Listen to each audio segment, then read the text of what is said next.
ओम शांति। आज तो देखो बाबा ने झूला दिया है,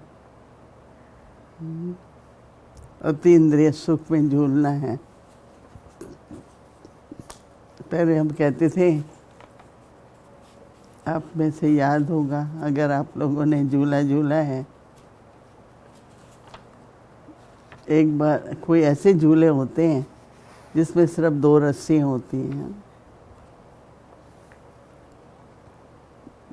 जब छोटी आयु होती है तो वो 2 रस्सी में बैठते थे और खूब दूर दूर तक झूलते थे। फिर एक झूला होता है जिसमें 4 रस्सियाँ होती हैं, आराम से बैठते हैं और बहुत ऊंचा नहीं जाता, वो भारी होता है ना, हल्का हल्के झूलते हैं। तो आप सभी भी खुशी मौज में सुख के झूले में झूल रहे होंगे। आज सबसे पहले तो जो मैं बाबा की याद में मुझे फीलिंग आई, संकल्प आया, जैसे कि मैं दृश्य ही देख रही हूँ कि बाबा हर बच्चे को बहुत शाबाश दे रहे हैं और हर बच्चे के किसी के सिर पर हाथ रख के वरदान दे रहे हैं और किसी को गले लगा करके बहुत प्यार दे रहे हैं। तो आप लोग उसको स्वीकार करो। और दूसरा, फिर मन में आज सवेरे से आ रहा था कि हम लोग कहते हैं कि ये गॉड फादरली यूनिवर्सिटी है। आजकल नहीं कहते हैं, पहले जब मैं ज्ञान में आई, हम लोग दिल्ली में होते थे तो कहते थे आप क्या पढ़ते हो, ब्रह्मा कुमारी क्या हैं, तो हम कहते थे हम ये गॉड फादरली यूनिवर्सिटी है। okay, वो क्या होता है? हमने कहा गॉड है जो इस समय पर पिता के रूप में हमें अडॉप्ट करते हैं और फिर पढ़ाते हैं। ऐसा तो कहीं सुना नहीं था उन्होंने, हाँ, कि बाप जो है, जो गॉड है, परम पिता है, वो हमें अडॉप्ट करते हैं, बच्चा बनाते हैं। कभी पिता हुए तो बच्चा बनाएंगे ना, और फिर ज्ञान सुनाते हैं। तो ज्ञान जो बाबा सुनाते हैं, यूनिवर्सिटी, बाबा इसलिए कहता था ये ज्ञान यूनिवर्स के लिए है, ये ज्ञान यूनिवर्स के लिए है। तो इसलिए हम सभी गॉड फादरली यूनिवर्सिटी के स्टूडेंट हैं। ऐसे भी आप देखिए, जो पढ़ाई जाती है, अति इंद्रिय सुख के झूले की पढ़ाई कौन सी यूनिवर्सिटी में पढ़ाई जाएगी? गॉड फादरली यूनिवर्सिटी में।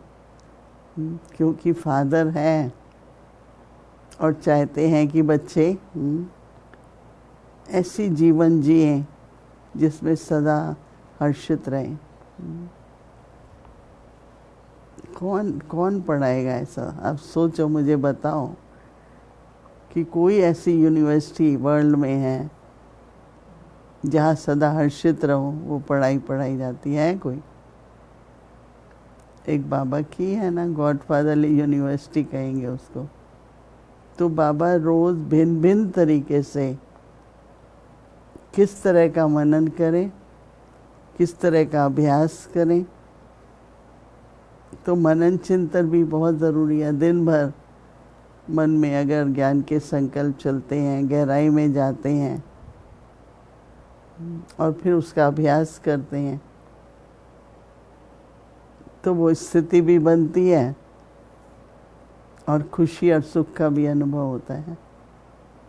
तो सदा हर्षित रहने के लिए, इसलिए जो विष्णु का 2 दिन पहले बाबा ने उदाहरण दिया, तो मनन ही करते हैं ना। मनन का मतलब है कि आपके मन में क्या चल रहा है। तो जो बाबा ने ज्ञान की पॉइंट सुनाई, बाबा ने वरदान दिए, वो चलते हैं, संकल्प चलता है। क्योंकि ज्ञान का मतलब समझ भी है पर ज्ञान एक स्मृति भी है। बाबा हमको स्मृति दिलाते हैं, बच्चे आप क्या थे, आपका अनादि स्वरूप, आपका आदि स्वरूप, सृष्टि चक्र में आपका पार्ट। और आज तो बाबा ने हम बच्चों को फिर याद दिला दिया कि पूर्वज भी हो, पूजनीय भी हो। तो पूर्वज हो तो नीचे जड़ों में बैठे हो, और हर पत्ता वृक्ष का उसको सकाश मिल रहा है। तो ये एक जिम्मेवारी भी है, पर ये हमारे अंदर ऐसा होगा भी हमसे। जब भी हम योग में बैठते हैं, बाबा की याद में बैठते हैं, आज भी अनुभव हो रहा था कि एकदम बाप समान निसंकल्प अशरीरी बन जाते हैं। निसंकल्प भी बन जाते हैं, अशरीरी भी बन जाते हैं। जैसे हमारा बाबा अशरीरी है। सबको ऐसा योग में अनुभव होता होगा ना आजकल। मेरे को तो बस बैठते ही ऐसा लगता है कि बाप समान अशरीरी और बाप समान असोचता। कोई सोच चलता ही नहीं। मैं खुद हैरान होती हूँ, जैसे कुछ है ही नहीं हमारे लिए।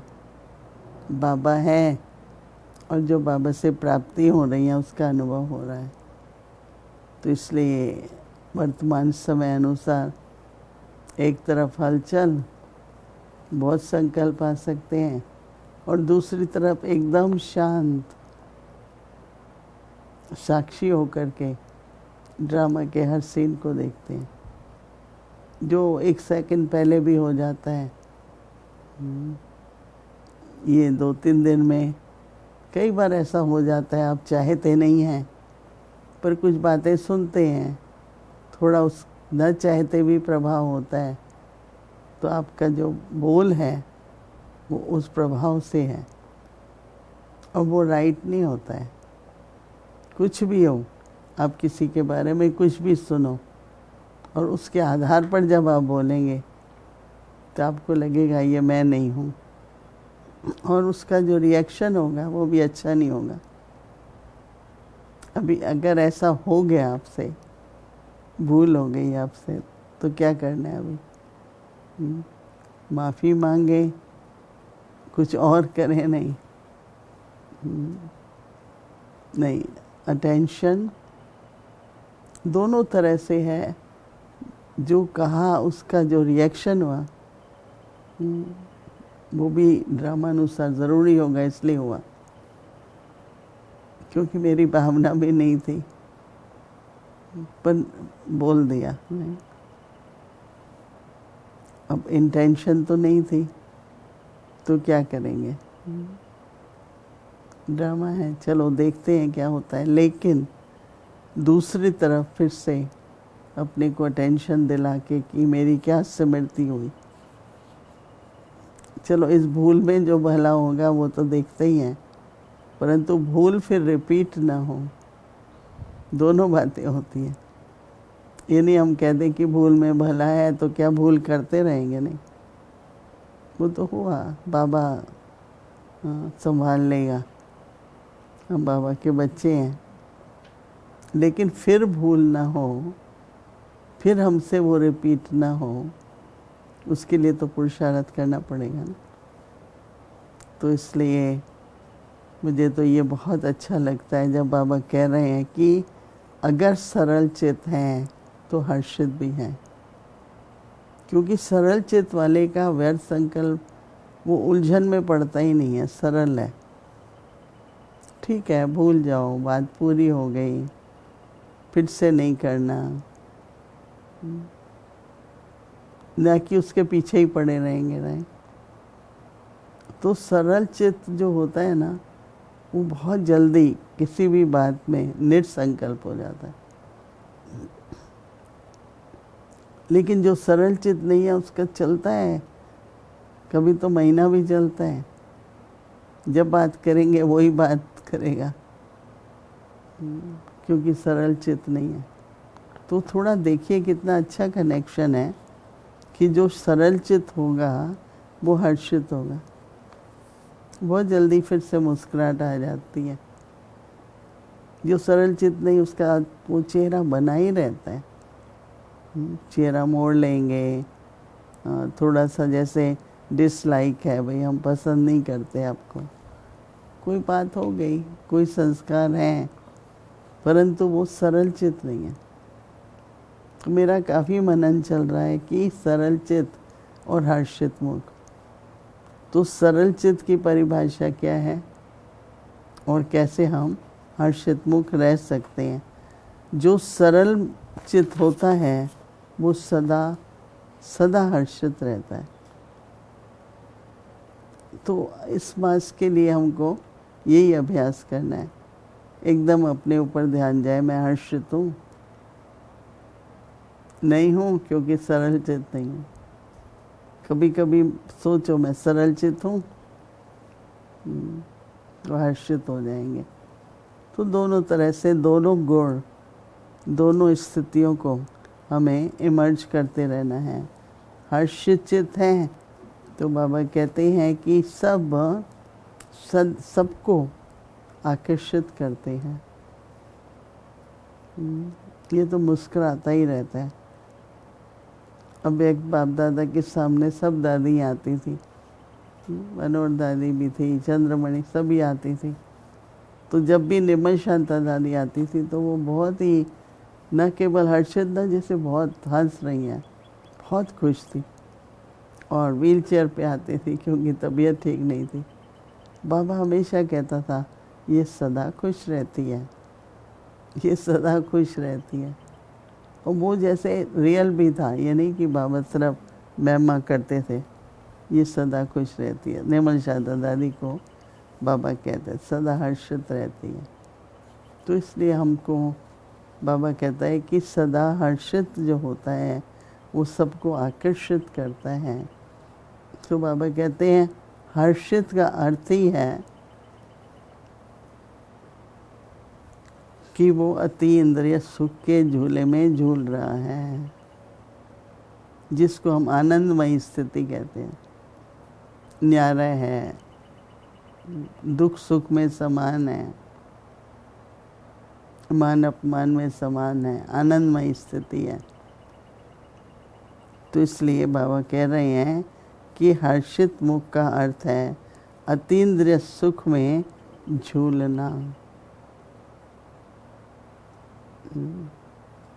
रोज बाबा जैसे एक स्टेप और आगे और आगे। हर्षित मुख क्या है, कौन सी धारणा चाहिए जो हर्षित मुख रह सकते हैं?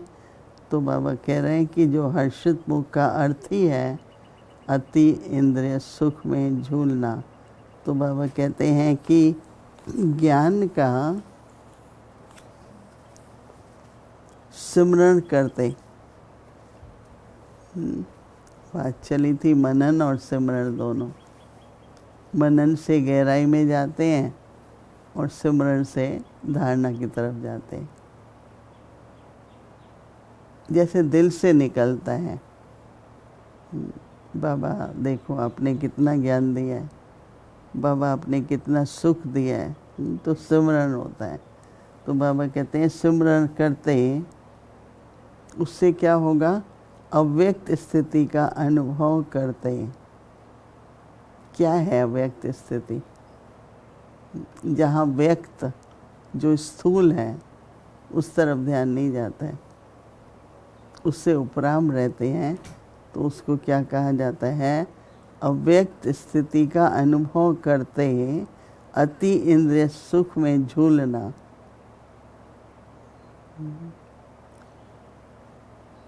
कई तरह की परिभाषा है ना। अति इंद्रिय सुख में झूलना, इसको कहा जाता है हर्षित। कितने तरह के अनुभव हो गए हर्षित होने के। तो बाबा कहते हैं इसके लिए साक्षीपन की सीट पर सेट रहो। फिर और कदम है, क्या करना है? साक्षीपन की स्थिति में स्थित रहो और कहते हैं बाबा फिर क्या होगा कि माया और प्रकृति के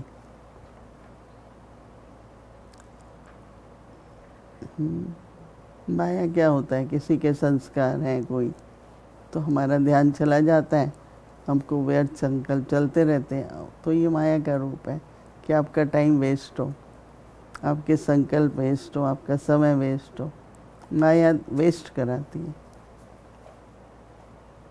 चलो किसी के कोई भी संस्कार हो, पर मेरा इतना क्यों चलना चाहिए ना विचार, तो इसको माया कहते हैं।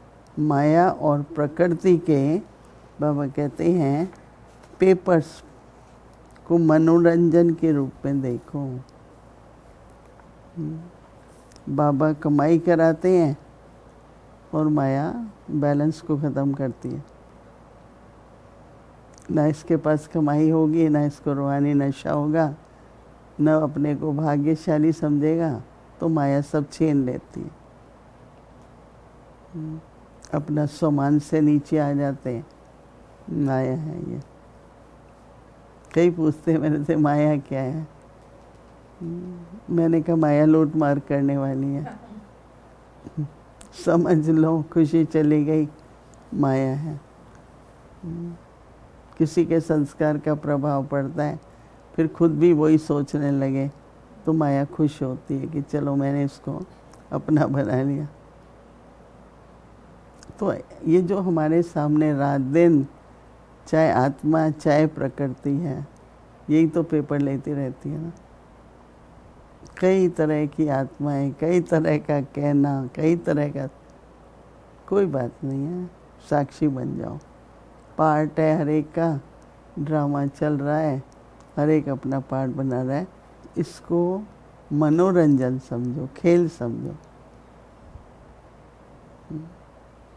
तो है तो बहुत अच्छी बात है, गहरी बात है, और हम सबको साक्षी होकर के खेल भी खेलना है, झूले में भी झूलना है, और सदाई हमको हर्षित भी रहना बहुत ज़रूरी है। तो अतीन्द्रिय सुख, साक्षीपन, ये हमको सदा हर्षित रखेगी, माया जीत रखेगी। तो अभी सभी इसी स्थिति में बैठो, हर्षित बना, अव्यक्त स्थिति,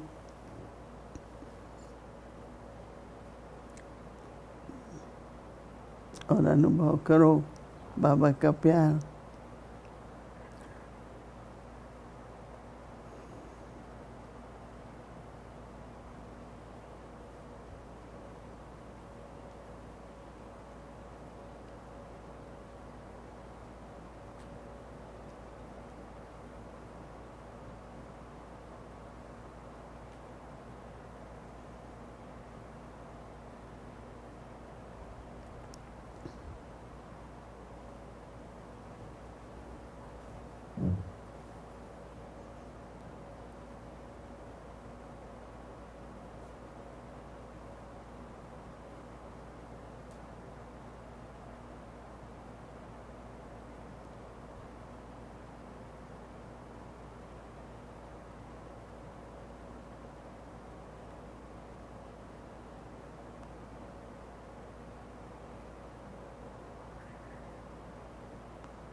ओम शांति।